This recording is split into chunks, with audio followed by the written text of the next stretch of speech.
کبھی درپیش جو کوئی مسئلہ، پوچھ لیں حاضر ہوں ہم ان کی بارگاہ۔ الحمدللہ رب العالمین والصلاة والسلام علی خاتم النبیین، اما بعد فاعوذ باللہ من الشیطان الرجیم، بسم اللہ الرحمن الرحیم، الصلاة والسلام علیک یا رسول اللہ وعلی آلک و اصحابک یا حبیب اللہ، الصلاة والسلام علیک یا نبی اللہ وعلی آلک و اصحابک یا نور اللہ۔ مدنی چینل کے ناظرین، پروگرام دارالافتاء اہل سنت میں آپ کو خوش آمدید کہتے ہیں۔ اللہ پاک ہم سب کو دین سیکھ کر سمجھ کر عمل کی توفیق عطا فرمائے۔ ہمارے پیارے رسول صلی اللہ تعالی علیہ وآلہ وسلم کا فرمان عظمت علی شان ہے کہ جو شخص ایک دن میں مجھ پر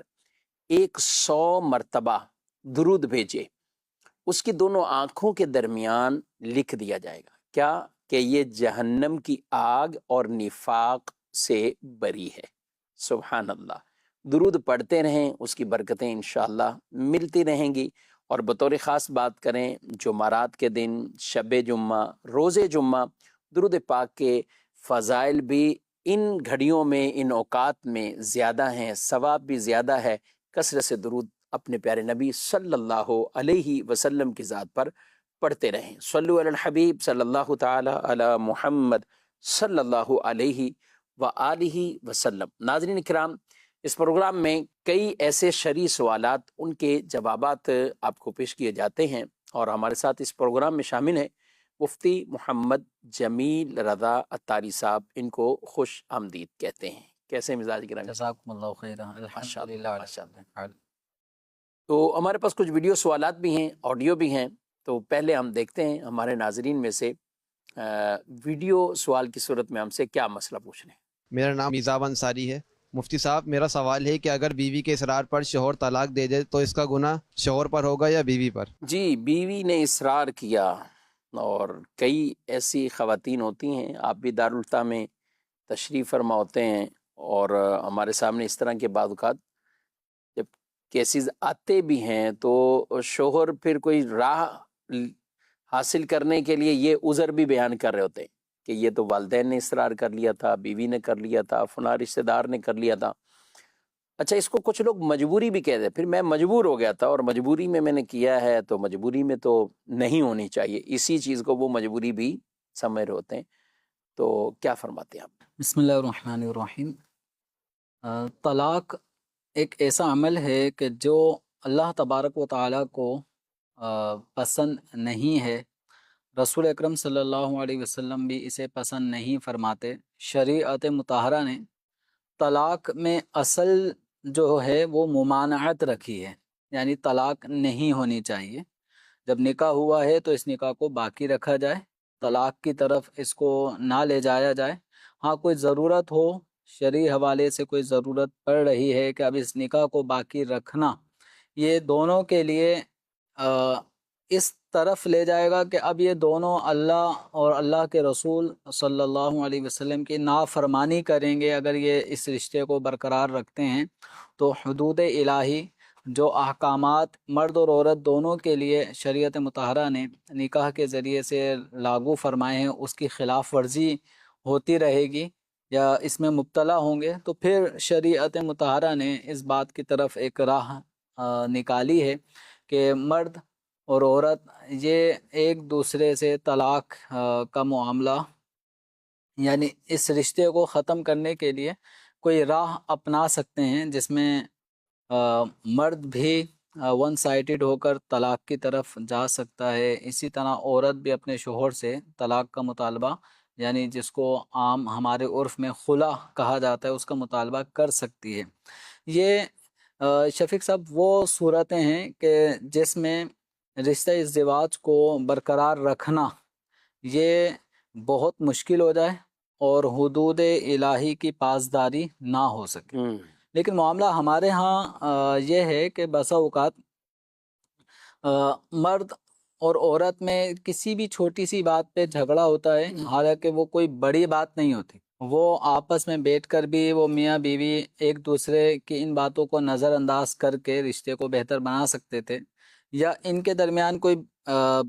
بیچ میں سمجھدار شخص آ کے ان دونوں کی صلح صفائی کر سکتا ہے اور وہ بات رفع دفع ہو جائے. لیکن معاملہ یہ ہوتا ہے کہ چھوٹی سی بات کو انا کا مسئلہ بنا کر نکاح جیسے اس رشتے کو ختم کرنے کی طرف یا تو مرد چلا جاتا ہے ون سائیڈڈ ہو کر کہ بس اس رشتے کو ختم کرنا ہے، یا پھر عورت طلاق کا مطالبہ کر بیٹھتی. اچھا، یہ طلاق کا مطالبہ بھی جو آپ نے ابھی تھوڑی دیر پہلے بھی ایک جملہ کہا کہ طریقہ کار یہی ہے، طلاق ہو یا پھر عورت خلا کا مطالبہ کرے، تو طلاق ہو یا خلا کا ہو، تو یہ طلاق یا خلا واقع شوہر ہی کرے گا یا خلا کا کہیں اور سے بھی مطالبہ کیا جا سکتا ہے؟ خلا بھی ایک خاص قسم کی طلاق کا نام ہے. اس کے ذریعے سے جو طلاق پڑتی ہے وہ طلاق بائن پڑتی ہے. اور خلا کے اندر عورت کو اپنے آپ کو شوہر کے نکاح سے خلاصی حاصل کرنے، چھٹکارا حاصل کرنے کے لیے کچھ عوض عورت کے اوپر لازم ہوتا ہے، جسے بدل خلا کہا جاتا ہے، یعنی خلا کا عوض کہا جاتا ہے. تو عمومی طور پہ جو ہمارے معاشرے میں ہم دیکھتے ہیں کہ وہ مہر کو بدل خلا بناتے ہیں کہ مہر کی معافی، اگر شوہر نے مہر نہیں دیا تھا تو مہر کی معافی کو بدل بنا لیا جاتا ہے، یا اگر شوہر نے مہر ادا کر لیا تھا تو اس سے دیا ہوا مہر شوہر واپسی طلب کرتا ہے کہ مجھے میرا مہر بھی آپ واپسی دیں، میں آپ کو خلا دیتا ہوں. تو خلا دینا یہ طلاق کی طرح شوہر ہی کا کام ہے. ٹھیک ہے، وہی دے گا باقاعدہ. وہی دے گا تو عورت اس کے نکاح سے نکلے گی. ادروائز کوئی اور پنچایت وغیرہ کوئی ادارہ وہ خلا کی طرف اگر ڈگری جاری کر دیتا ہے، یا پنچایت ہے کوئی برادری لیول پہ ہم نے یہ نکاح ختم کیا، جرگہ بیٹھا اور انہوں نے فیصلہ کر کے اس کو خلا اپنے طور پہ نافذ کر دی، جس میں شوہر کے اختیار کو قطعاً بھی استعمال نہیں کیا گیا، اس نے عورت کی اس خلا کو قبول بھی نہیں کیا، تو اس طرح عورت اس کے نکاح سے نہیں نکلتی. تو خلا ہو یا طلاق ہو شوہر ہی کا حق ہے. حدیث مبارکہ میں اس حوالے سے ہمیں رہنمائی بھی دی گئی ہے، اور قرآن پاک کی آیت کریمہ الذی بیدہ عقدۃ النکاح کے شوہر کے بارے میں فرمائے گئے اس کے ہاتھ میں ہے نکاح کی گرہ. تو یعنی گرہ کھولنا یعنی طلاق دینا یہ شوہر کا کام ہے. اسی طرح حدیث مبارکہ میں لا طلاق لمن لم یملک کہ جو طلاق کا مالک نہیں اس کی طرف سے دی گئی طلاق بھی نافذ نہیں. یہ جو کہہ رہے ہیں کہ اب بیوی نے تقاضا کیا، بیوی نے ضد کی، یا بیوی نے ہی مطالبہ کیا، تو شریعت مطہرہ نے طلاق کا اختیار جب شوہر کو دیا تو اس کے پیچھے ریزن بھی یہ ہے کہ عورتیں خواتین بعض کا لڑیں یا لڑائی ہوئی تو وہ فوراً کہہ دیا کہ بس ابھی چھوڑو اور ابھی ختم کرو. شوہر کے اندر کچھ بردباری ہے، سوچو بچار کر کے غور فکر کر کے وہ فیصلہ کر سکتا ہے. شریعت نے تو اس کو اس وجہ سے یہ سارے اختیارات دیے تھے. تو ہم ایسا نہیں کہتے کہ ہر عورت ہی کہ وہ عقل کے اعتبار سے کمی والی ہے کہ وہ یوں ہی تقاضے کرے. بعض اوقات شوہر ہی بے عقلی والے کام کر کے آتے ہیں، لیکن اگر بیوی نے کہا، اگر کسی رشتہ دار نے پریشر دے دیا، اصرار کر دیا، تو شوہر کو کیا کرنا چاہیے؟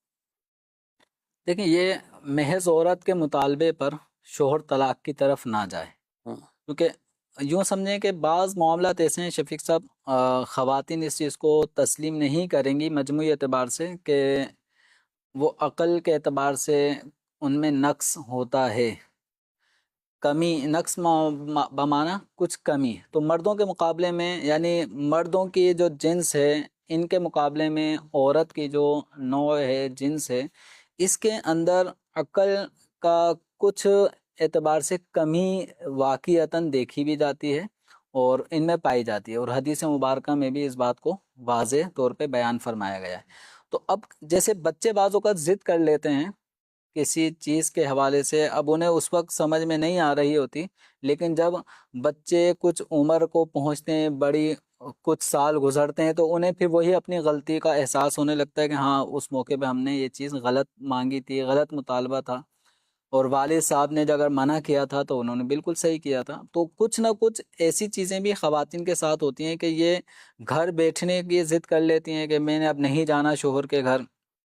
یا طلاق کی طرف ہی ذہن بنا لیتی ہیں کہ میں نے بس طلاق لینی ہے. باتوں باتوں میں تھوڑی سی مرد اور عورت کے درمیان جو ہے وہ گرما گرمی ہوئی اور چھوٹی سی بات پہ عورت نے مطالبہ کرنا شروع کر دیا ہوتا ہے کہ بس مجھے میرے ماں کے گھر چھوڑ دو، تم چھوڑ دو، ہاں یہ رشتہ نہیں چل سکتا، مجھے تمہارے ساتھ نہیں رہنا، اس طرح کی باتیں جو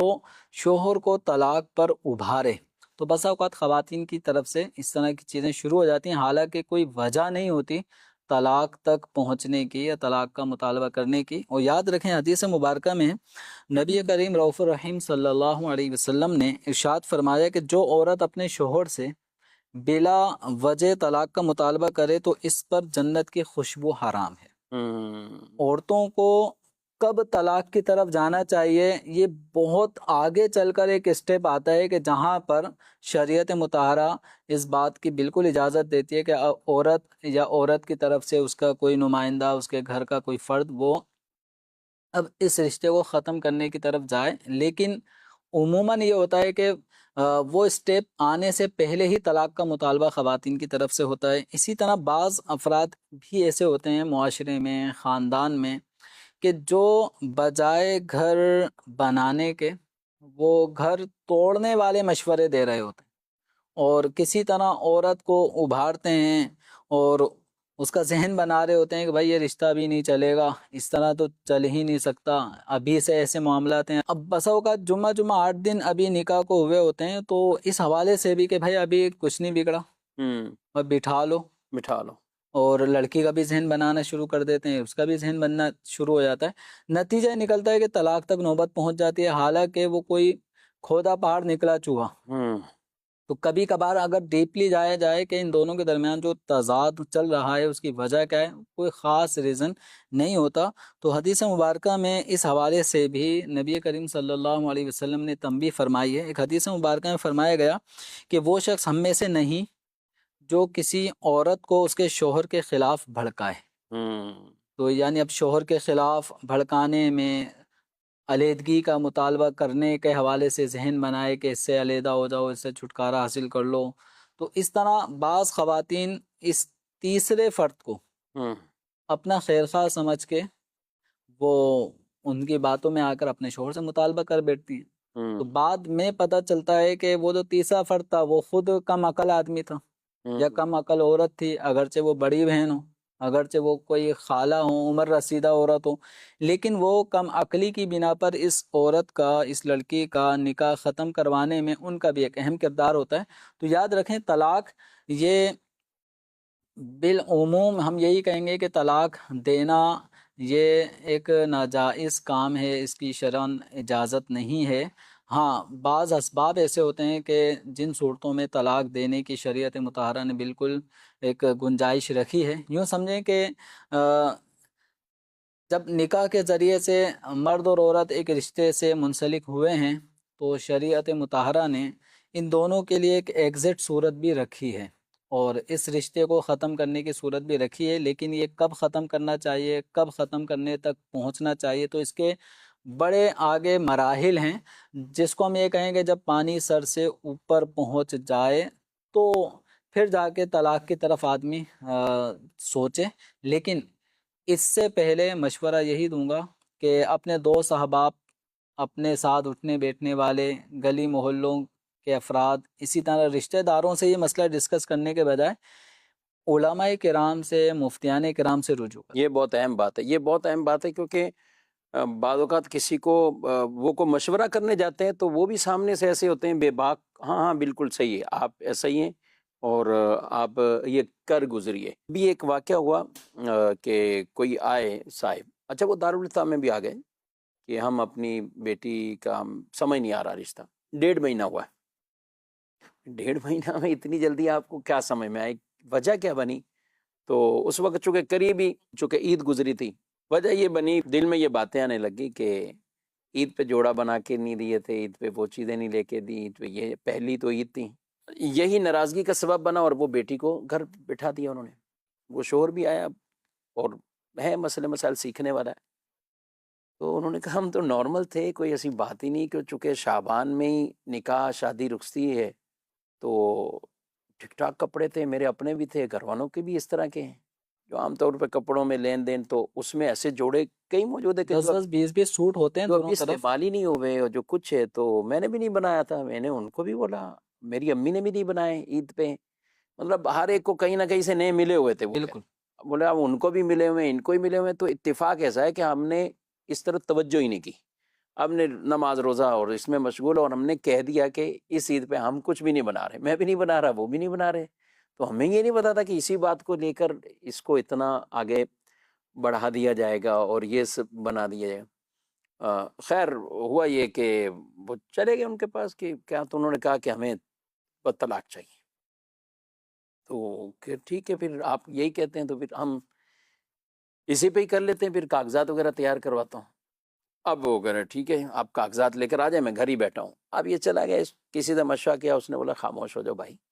نہیں جاؤ نہ کاغذات کی طرف نہیں, آپ اپنے گھر جاؤ خاموشی سے. اب یہ چلے گئے اپنے گھر. اب میری ملاقات تو کچھ 8 مہینے بعد ہوئی, تو پوچھا حال حوال ٹھیک ہے,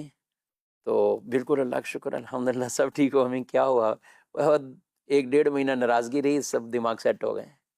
دونوں طرف کے, اور میں خود چلا گیا ہوں. ہاں یہ بات اچھی اس نے کی کہ 1-1.5 مہینہ 2 مہینے میرے گھر والے آنا چاہتے ہیں, تو خامخواہ دوسری طرف ان کے گھر والوں نے بھڑکا دی, اور یہ وہ آنا چاہتی ہے, خود آنا, تو میں چلا گیا ان کے گھر. تو میں نے معذرت بھی کر لیا, آپ کو کوئی دل دکھا ہے, دل آزاری ہوئی ہے,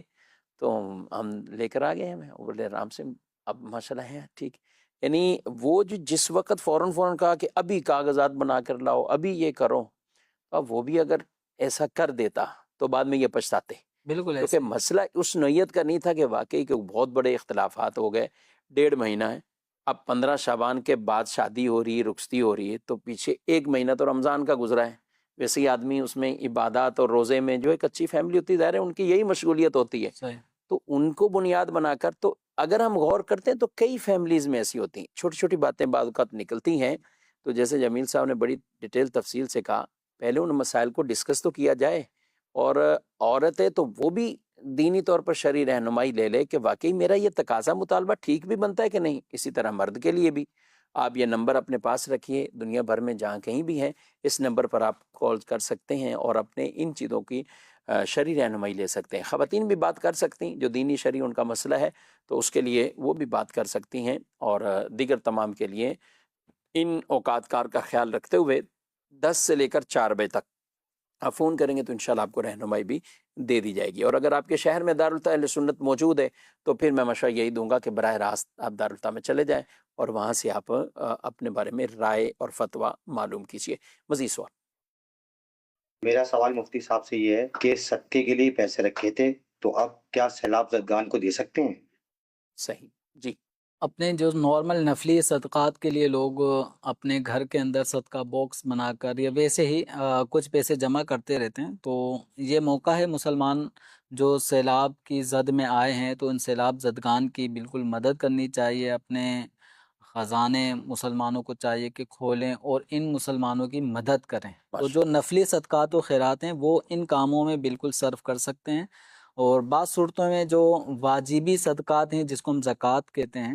تو زکوٰۃ بھی ان سیلاب زدگان میں خرچ کی جا سکتی ہے. لیکن اس کے لیے پھر یہ ضروری ہے کہ سیلاب زدگان میں بعض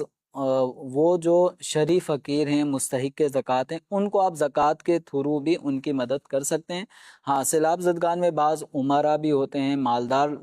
اشخاص بھی ہوتے ہیں, وہ اگرچہ ان کا نقصان ہو رہا ہوتا ہے یہ کچھ بھی, لیکن ایسا نہیں کہ وہ ادھر بھی زیرو ہو گئے یا وہ مستحق زکوٰۃ بن گئے, ایسا نہیں ہوتا. اس طرح یہ ہوتا ہے. بعض اوقات چونکہ پیشگی اطلاعات ہوتی ہیں کہ ان علاقوں میں سیلاب آنے کے امکانات ہیں, تو وہ اپنے مال و اسباب, ضروری اشیاء, قیمتی چیزیں وہ لے کے وہاں سے کسی اور طرف نقل مکانی کر لیتے ہیں. تو سیلاب کے زد میں گویا ایسا طبقہ بھی آ جاتا ہے, لیکن یہ اگر اغنیاء ہیں تو ان کو زکوٰۃ نہیں دی جا سکتی. لیکن جو فقراء ہیں, مساکین ہیں, غربا ہیں, تو سیلاب زدگان کو باقاعدہ ان کو وہ رقم, وہ جو مال, چاہے وہ اناج کی صورت میں ہو, کپڑوں کی صورت میں ہو, وہ ان کو دے کر مالک بنا دیں گے. تو انشاءاللہ اس طرح آپ کی زکوٰۃ بھی ادا ہو جائے گی. ہمارے یہاں دعوت اسلامی کا جو ایک ڈپارٹ ہے, شعبہ ہے FGRF, تو ان کے تحت بھی یہ امداد کا سلسلہ جاری رہتا ہے. تو آپ اگر زیڈ اماؤنٹ یعنی زکوٰۃ میں سے دینا چاہیں یا عام صدقات نافلہ میں سے دینا چاہیں تو یہ اکاؤنٹس نمبر بھی آپ یہ دیکھ لیں, اکاؤنٹ نمبر اور اس کے علاوہ بھی آپ ڈائریکٹ بھی جا کے جمع کروا سکتے ہیں، تو وہ انشاءاللہ جو زکوٰۃ ہے تو وہ زکوٰۃ کے حقداروں تک پہنچائی جائے گی، نارمل صدقات ہیں تو اس طریقے سے ان کی مدد ہوگی۔ ایک بات بڑی اہم جو لوگوں نے کہی بھی کہ آپ لوگ چینل پر ہوتے ہیں، مختلف سوشل میڈیا کے پلیٹ فارم استعمال کرتے ہیں، بیانات کرتے ہیں، لوگ جب ایسے موقع ہوتے ہیں نا تو بعد تو راشن لے کے نکلے ہوتے ہیں نا، راشن ہی بانٹ رہے ہیں، ہمیں یہ چیزیں دینی ہے، اچھا سب ہی راشن بانٹ رہے ہیں تو دیگر ضروری چیزوں میں کئی وہ پریشان ہوتے ہیں۔ اب اس میں کئی جگہوں پر تو ادویات کی ضرورت ہوتی ہے، عموماً بیمار پڑ گئے، کچھ اور ہو گئے۔ اچھا ایک بڑی اہم بات، جانوروں کو چارہ نہیں مل رہا ہوتا۔ اب آپ نے دیکھیں ڈبل روٹی بھی بانٹ دی، دودھ بھی بانٹ دیا، آپ نے خشک دودھ بھی بانٹ دیا، آٹا گھی سب کچھ، ان کے گھر بکریاں ہیں، ان کے گھر وہ مویشی ہیں، کیا کریں گے؟ انہیں گھاس وغیرہ چاہیے۔ گھاس نہیں۔ تو جہاں یہ ہے تو وہاں اس طرح کی ادھر بھی توجہ رکھنی چاہیے، وہ بھی تو جاندار ہیں، وہ جانور ہیں، ان کو کھلانا بھی ایک طرح کے ذمے ہیں۔ تو بعض اوقات کہ نا مالک جو جس کے پاس دو چار کوئی مالک جو بھینسیں ہیں، بکریاں ہیں، اس کا خود بھی کھانے کو دل نہیں کرتا اگر وہ بھوکے ہیں۔ جی جی یہ تو ایک ہے فطری تقاضا ہوتا ہے، جانور میں آدمی کو ایک لگاؤ بھی ہے، ایک جانور کے ساتھ ایسی چیزیں ہوتی ہیں، لگاؤ ہے، محبت ہے۔ تو ایسے مواقع پر میں ان بھائیوں سے کہوں گا جو دور دراز سے مدد کے لیے جاتے ہیں، اور ایسے لوگوں کو کہ آپ ان کے جانوروں کے بھی کوئی اس حوالے سے احساس بھی کریں، اور ان کو بھی جو جس سے جو ہو سکے تو وہ چیزیں انہیں مہیا کریں، جو بھی گھاس ہیں یا ان کے چارہ ہیں۔ تو یہ بھی اگر آپ ایک ٹرک بھر کے ایسی جگہ پہ لے جائیں گے جیسے راشن اور دیگر چیزیں لوگ بانٹتے ہیں، تو انشاءاللہ ان کی دل سے جو ہے وہ دعا نکلے گی، اور جانور کھائیں گے ظاہر ہے اس پہ بھی انشاءاللہ آپ کو ثواب ملے گا، اور بالکل صدقے کا ثواب ملے گا۔ مزید کون؟ مفتی صاحب میرا آپ سے یہ سوال ہے کہ جیسے آج کل بارش ہو رہی ہے تو قبر پر گھاس اور پودے وغیرہ اگ جاتے ہیں خود بخود، تو اس بارے میں شرعی رہنمائی فرماتے ہیں کہ کیا کریں؟ کاٹ سکتے ہیں؟ جی گھاس پودے اگائیں۔ قبر کے اوپر جو خود بخود سبزہ اگ جاتا ہے تو اس میں اب دیکھا جائے گا کہ بعض پودے وہ ہوتے ہیں جو آگے چل کے درخت بن جائیں گے، اور درخت بننے کی اگر کنڈیشن ہوگی تو وہ قبر کو بھی یعنی ڈیمیج کریں گے، اس کی جو جڑیں ہیں وہ نیچے پھیلیں گے، اور اس طرح قبر شک ہونے کا، ٹوٹنے کا، دھنسنے کا اندیشہ ہوگا۔ تو ایسے پودے جو آگے چل کے یعنی درخت بنیں گے، وزن دار ہو جائیں گے، جس سے قبر دھنسنے کا اندیشہ ہو، تو ایسے پودوں کو تو ہم الگ کر سکتے ہیں۔ باقی کچھ پودے ایسے ہوتے ہیں کہ جن کا ویٹ زیادہ نہیں ہوتا، جو زیادہ درخت کی صورت اختیار نہیں کرتے، تو ان کو لگے رہنے دیں، اور کہ ویسے بھی جو سبزہ ہے، جو تر چیز ہوتی ہے یعنی گھاس وغیرہ اس طرح کی ٹہنیاں، شاخیں، تو یہ اللہ تبارک و تعالیٰ کی تسبیح اور پاکی بیان کرتی ہیں، اور اس سے قبر میں مردے کا دل بہلتا ہے۔ بخاری شریف کی حدیث مبارکہ میں ہے، نبی کریم صلی اللہ علیہ وآلہ وسلم کسی موقع پر صحابہ کرام علیہم رضوان کے ساتھ جا رہے تھے، دو قبروں کو ملاحظہ فرمایا اور ان میں عذاب ہو رہا تھا، تو آپ صلی اللہ علیہ وسلم نے ایک شاخ لے کے اس کے دو ٹکڑے کیے، اور ایک ایک ٹکڑا ایک ایک قبر پہ رکھ دیا، اور پھر جو ان کو عذاب ہو رہا تھا اس کی وجہ بھی ارشاد فرمائی کہ چغلی یا غیبت سے نہیں بچتا تھا، اور دوسرا جو تھا وہ پیشاب کی چھینٹوں سے اپنے آپ کو نہیں بچاتا تھا، تو اس وجہ سے انہیں عذاب ہو رہا تھا، اور یہ کام یہ مردے اپنی زندگی میں بڑا ہلکا سمجھتے تھے، لیکن یہ عذاب میں مبتلا کرنے والا سبب بن گئے۔ تو نبی کریم صلی اللہ علیہ وسلم نے جب یہ شاخیں رکھیں تو اس کی پھر حکمت ارشاد فرمائی کہ امید ہے کہ اللہ تبارک و تعالیٰ ان کے عذاب میں تخفیف فرمائے جب تک یہ خشک نہ ہو جائیں۔ تو یہ حدیث مبارکہ اس بات کی دلیل ہے، اور شارحین حدیث نے اس سے استدلال کیا ہے کہ جو مسلمانوں کی قبروں پر جو پھول پتیاں ڈالی جاتی ہیں، اسی طرح سے بعض جگہوں پہ چھوٹے چھوٹے پودے بھی جو جن میں خوشبو ہوتی ہے وہ ڈال دیے جاتے ہیں، تو جب تک وہ تر رہیں گے اللہ کی پاکی بیان کریں گے، اور پاکی بیان کریں گے، نزول رحمت کا موقع ہوگا، اور صاحب قبر کے لیے، مردے کے لیے وہ عذاب میں تخفیف کا باعث ہوگا۔ تو اس بنا پہ اگر جو ایسے چھوٹے پودے یا خود بخود اگ جاتے ہیں، یا آپ نے ہی قبر میں اس طرح کے چھوٹے پودے لگا دیے، تو اس میں کوئی حرج نہیں ہے۔ جی مزید سوال؟ میرا نام محمد عتیق اتاری ہے۔ مفتی صاحب، میرا آپ سے سوال یہ ہے کہ اگر جماعت کھڑی ہو جائے اور بندہ سنتیں پڑھ رہا ہو تو کیا اس کو فوراً جماعت میں شامل ہو جانا چاہیے یا سنتیں مکمل کرنی چاہیے؟ جی، جماعت کھڑی ہوئی انہوں نے اور سنت کا پوچھا۔ اب یہ نمازیں بھی مختلف ہیں کہ اس میں پہلی سنتیں موقدہ ہیں یا غیر موقدہ ہیں، اور زیادہ تر فجر کے حوالے سے یہ سوال ہوتا ہے کیونکہ اس میں آپشن نہیں ہے بعد میں پڑھنے کا۔ جب جماعت قائم ہو جائے تو علاوہ فجر کی سنتوں کے بقیہ جو نمازیں ہیں، جیسے ظہر ہے اس سے پہلے 4 سنتیں موقدہ ہیں، عصر سے پہلے 4 سنتیں غیر موقدہ ہیں، اسی طرح عشاء سے پہلے بھی 4 رکعت سنتیں غیر موقدہ ہیں۔ تو جب آپ کو معلوم ہے کہ اگر آپ سنتیں شروع کریں گے ظہر، عصر یا عشاء میں، اور اس دوران ہی جماعت قائم ہو جائے گی، اور جماعت کے بھی مخصوص اوقات ہوتے ہیں باقاعدہ، کئی دنوں تک اس ٹائم پر جماعت ہو رہی ہوتی ہے، پھر ٹائم چینج ہوتا ہے۔ تو جب آپ کو معلوم ہے کہ ادھر آپ سنتیں 1 یا 2 رکعت پڑھ پائیں گے اور ادھر جماعت قائم ہو جائے گی، تو پھر اب ان سنتوں کو آپ نہ پڑھیں۔ ٹھیک، ظہر کی سنتوں کو آپ فرض کے بعد پڑھ لیں، عشاء کی سنتوں کو بھی آپ فرض کے بعد پڑھ سکتے ہیں، صحیح عصر کی جو سنت قبلیہ ہے ان کو عصر کے فرضوں کے بعد نہیں پڑھیں گے۔ صحیح۔ اچھا، اب رہا معاملہ فجر کا، تو جو فجر کی جو سنتیں ہیں اس کا حکم عام سنتوں کے مقابلے میں جدا گانا ہے۔ تو اس میں استثناء یہ ہے کہ اگر فجر کی جماعت قائم ہو چکی یا قائم ہونے والی تھی اور آپ نے سنتیں شروع کر دیں، یا جماعت قائم ہو چکی اب آپ پہلے سنتیں ادا کریں، اس وقت تک آپ کو سنت پڑھنے کا حکم ہوگا جب تک کہ جماعت میں شامل ہونے کا امکان موجود ہو، چاہے آپ پہلی رکعت میں شامل ہو جائیں گے یا دوسری میں شامل ہو جائیں گے۔ سلام پھرنے سے پہلے اگر آپ جماعت میں شامل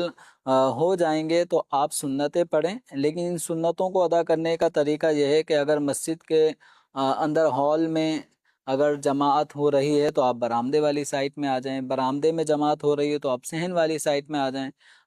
یا اگر ایک ہی جگہ ہے تو آپ سنتیں پڑھنے کے لیے پلر کی اوٹ میں ہو جائیں، یعنی پلر کو اپنا سترہ بنا لیں۔ تو اس انداز سے آپ جماعت سے پہلے سنتیں ادا کر لیں اور جماعت میں پھر شامل ہو جائیں۔ لیکن اگر آپ کو اندیشہ لگے کہ سنتیں پڑھیں گے تو جماعت نکل جائے گی فجر کی، تو پھر اس صورت میں آپ جماعت کے اندر ہی شامل ہو جائیں۔ اچھا، یہ تو آپ نے بتا دیا کہ ہوتا یہ کہ بعض اوقات آتے ہی وہ گھڑی کو دیکھتے ہیں، یا دیکھا بھی اور نہ دیکھا، یوں سمجھیں کہ 1.5 منٹ رہتے ہیں تو وہ شاید گمان کر لیتے ہیں مؤذن صاحب بھی کہیں کام سے ادھر ادھر 1 آدھا منٹ وہ بھی کر دیں گے تو میری سنتیں ہو جائیں گی، اب نماز شروع کر دیتے ہیں، اللہ اکبر، نماز شروع، 1 رکعت ہوئی، 2 رکعت ہوئی، اقامت شروع ہو جاتی ہے۔ تو اب کیا کرنا چاہیے؟ اچھا، اس میں نمازیں بھی مختلف ہیں، ظہر کی کہیں کہ سنتیں موقدہ ہیں، عشاء کی کہیں تو غیر موقدہ ہیں، تو ایسی صورت میں کیا کریں نماز؟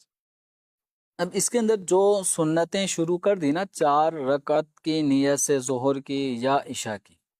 تو اب اس صورت میں جب امام جماعت کے لیے تکبیر تحریمہ کہہ لیتے ہیں تو سنتیں جس نے پہلے سے ہی شروع کر دی تھی اسے ٹائم دیکھنا چاہیے تھا، لیکن اس نے غور نہیں کیا اور سنتیں شروع کر دیں، تو اب وہ 4 رکعتیں پوری ہی پڑھیں گے۔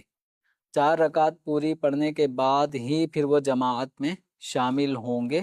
تو ایسا نہیں ہوگا کہ وہ 1 رکعت میں ہی سلام پھیر دے یا 2 رکعت پڑھ کے سلام پھیر دے، اسے اب جو 4 کی نیت سے اس نے نماز شروع کی تھی وہ 4 رکعت پوری کرے گا،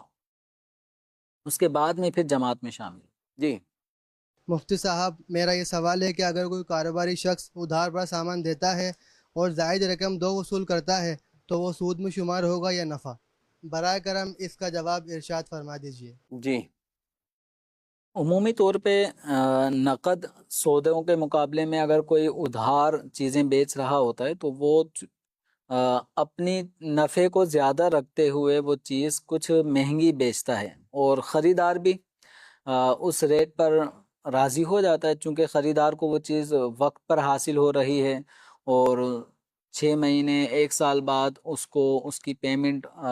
پوری ادا کرنی ہے، تو وہ بھی اس بات پہ راضی ہوتا ہے کہ ایک چیز پیسے نہ ہونے کے باوجود مجھے حاصل ہو رہی ہے، میرا بھی کام چل رہا ہے اور جو دکاندار ہے جس نے نقد کے مقابلے میں ادھار میں چیز مہنگی بیچی ہے تو اس کو بھی فائدہ ہو کہ وہ اپنی چیز مثال کے طور پہ 10,000 کی کوئی چیز ہے جو اس نے اس کو ادھار میں 12,000 کی بیچی ہے، تو خریدار بھی اس ریٹ پہ راضی ہوتا ہے کہ مجھے وہ چیز 10,000 روپے کی مالیت کی میرے استعمال میں آئے گی استعمال میں اور میں اس کو 6 مہینے بعد قیمت ادا کر دوں گا یا قسطیں بنا بنا کر میں اس کو ادا کر دوں گا، تو بیچنے والا بھی اس کچھ نہ کچھ فائدہ رکھتا ہے۔ نقد کے مقابلے میں وہ 2,000 2,500 روپے نفع زیادہ رکھ کر اگر بیچ رہا ہے اور خریدار بیچنے والا دونوں اس بات پر راضی ہیں، کسی قسم کا اس دوران دھوکہ دہی کا معاملہ نہیں ہے، کوئی شرط فاسد بھی اس کے درمیان اگر نہیں لگائی گئی تو اس میں کوئی مذائقہ نہیں ہے۔ باقاعدہ کتابوں میں اس حوالے سے ایک مسئلہ یوں بھی مذکور ہے کہ اگر کوئی چیز 1,000 روپے کی نقد میں اور ادھار میں 2,000 روپے کی بیچی جا رہی ہے تو فرمایا گیا یجوز ولا یکرہ کہ یہ عمل جائز ہے، کسی قسم کی اس میں کوئی کراہت نہیں ہے۔ وجہ کیا ہے کہ عاقدین یعنی خرید و فروخت کرنے والے دونوں اشخاص اس چیز پر راضی سودا کرنے پہ راضی ہیں، ٹھیک ہے، اور کوئی اور ناجائز شرط بھی نہیں۔ کوئی ناجائز اب مدت اگر آگے ہو جائے تو اس میں مزید جرمانہ بھی نہیں لگا سکتے؟ اگر جیسے 6 مہینے کی ادھاری کا وقت طے ہوا تھا، اب 6 مہینے پر وہ مکمل اماؤنٹ نہیں دے پا رہا، کچھ وقت لینا چاہ رہا ہے 1-2 مہینے اور، اس صورت میں مال فروخت کرنے والا اضافی رقم کا مطالبہ نہیں کر سکتا صحیح کہ چونکہ 6 مہینے تک میں نے یہ طے کیا تھا، اب آپ نے 7واں مہینہ بھی شروع کر دیا، 8واں مہینہ بھی، تو لہٰذا اب مجھے اس کے بدلے میں کچھ نہ کچھ آپ دیں، تو یہ جو پینلٹی کے صورت بنے گی اس کی صورت جائز نہیں ہے۔ اس صورت میں اضافی پیسہ طلب کرنا ناجائز اور گناہ کا کام ہوگا۔ جی مزید میرا مفتی صاحب کی بارگاہ میں یہ سوال ہے کہ جو لوگ یہ کہتے ہیں کہ نبی پاک علیہ الصلوۃ والسلام کے ہی پسینے سے گلاب کا پھول بنا ہے، تو کیا ایسا کہنا درست ہے؟ کیا یہ صحیح ہے؟ جی لوگوں میں یہ بات زیادہ مشہور ہے کہ نبی پاک صلی اللہ علیہ وسلم کا پسینہ مبارک جب زمین پر آیا تو زمین نے گلاب کا پھول اگا دیا تھا، تو ایسی کوئی بات صحیح مستند روایات سے ابھی تک موصول نہیں ہوئی، ثابت نہیں ہے۔ ہاں عوام میں یہ بات زیادہ مشہور ہے، لیکن فی الحال اس کے حوالے سے کوئی اتھینٹک کوئی مستند روایت اس حوالے سے موجود نہیں ہے۔ اور اس طرح کی خود بخود مشہور کرنی بھی نہیں چاہیے،